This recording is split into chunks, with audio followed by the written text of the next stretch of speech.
Hello there, it's Debra Irene with Story Time. I haven't read a story to you for a few months, but I have been up to something, and I'll let you know about that real soon. I have started a new book project that I also want to let you know about, and I'll be telling you more about that in the coming year as I'm working on it. But the last story time that we had, we read the last chapter in my mother's book, Helen's Heritage, the last section where we were reading stories about each one of her 15 siblings and honoring them. And that took well over a year, and we finished that up. And I have been busy with a personal issue, and I decided to write a blog about that. I wrote this blog back in June, and I'm going to read it to you today. I titled the blog, The Real Story. So here's what I've been up to. For the past 2 months, I've been in a sling recovering from shoulder surgery. The sling itself invokes conversation. Everyone I encounter has empathy and wants to know what happened. I wish I had $100 for every time I've recounted the story the past 8 weeks. So here goes for another $100. In my early 20s, I returned home one icy night from a business social. It wasn't that late, but being wintertime, it was pitch black at about 7 p.m. The driveway had a modest slope, then leveled out at the top. I managed to get my car to the top of the drive and hopped out. I walked around the back of the vehicle when, boom, down I went, slipping on a patch of ice. The pain from falling on my left arm was almost unbearable. Years later, I would compare this pain to childbirth. Having never broken a bone in my life, I assumed that's what had happened. No one else was home, and it was freezing cold. I surmised I might just die there in my driveway if I couldn't figure out how to stand up. Somehow I managed to sit up and lift the injured arm up onto the car bumper by placing my right arm underneath. And so it was kind of like that.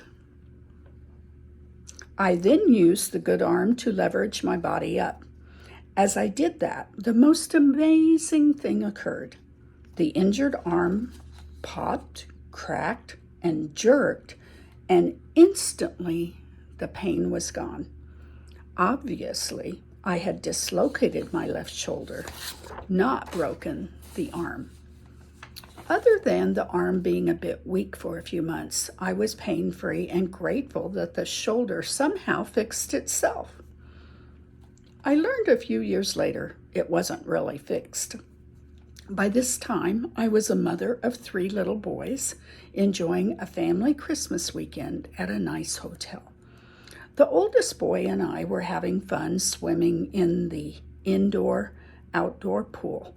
While going underwater to swim from the outside to the inside, it happened again. As I stroked underwater, that horrible pain returned. I managed to get to the side of the pool when I came up. Honestly, I thought I might pass out from the pain. But while holding onto the concrete edge and resting the dislocated arm on the ledge, the same thing happened as the first time I injured it. Pop, crack, jerk, and then it was back in place. This happened a few more times over the next decade, always when swimming. I learned what not to do. I could not let the arm get behind me or flounder. So if I jumped or dove off the diving board, I had to hold the left arm in place with the other arm and had to stop swimming underwater. I also became quite attuned as to what to do when it dislocated. Somehow, elevate the arm on a firm surface and wait for the muscles, ligaments, or whatever was messed up to work their way back into place. Over the next many years, it popped out more frequently with routine activities.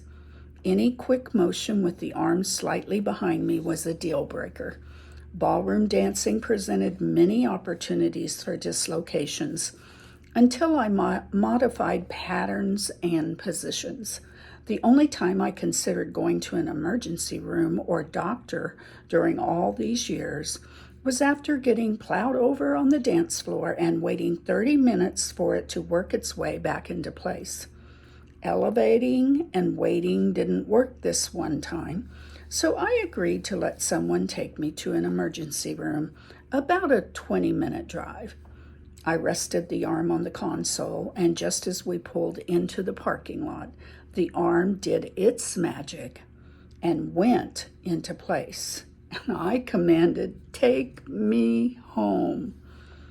I was amused by athletes when I saw them on the sidelines in a sling with a supposed dislocation. I wanted to say, "Do you want me to show you how to fix that, you little wimp?" Well, that's what I thought, but never said. Then there was the time I stepped up on the bottom shelf of a frozen food compartment at the local grocery store to reach an item on the top shelf. On the step down, I swung the arm out and went all the way down on the floor in pain. People gathered around and called 911 thinking I had a heart attack. Oh, brother, that was embarrassing. I convinced them to hang up and leave me alone to tend to my shoulder. I managed to check out and push the cart to my car in this deformed state and wait for the arm to relocate after elevating. I'll end this string of examples with the final straw that forced me to find out the problem and consider surgery. A dislocation in the Dominican Republic. Good grief. I was simply walking into a coffee shop with one of my sisters.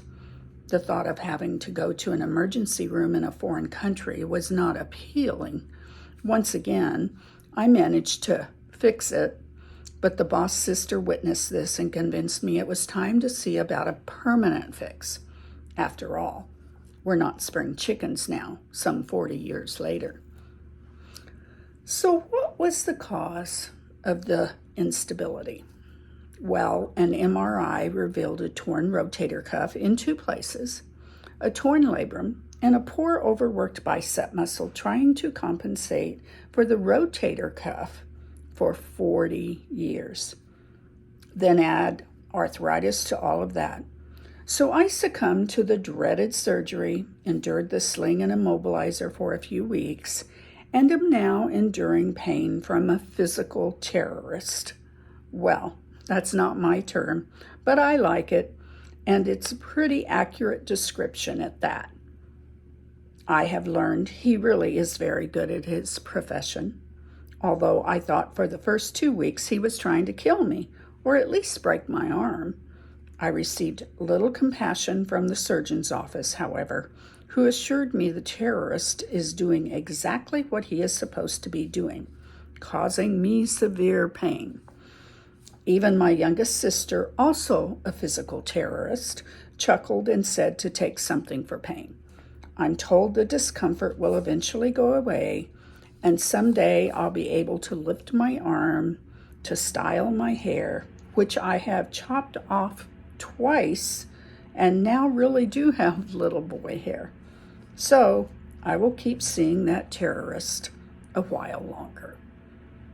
So, you want to know the real story behind this story?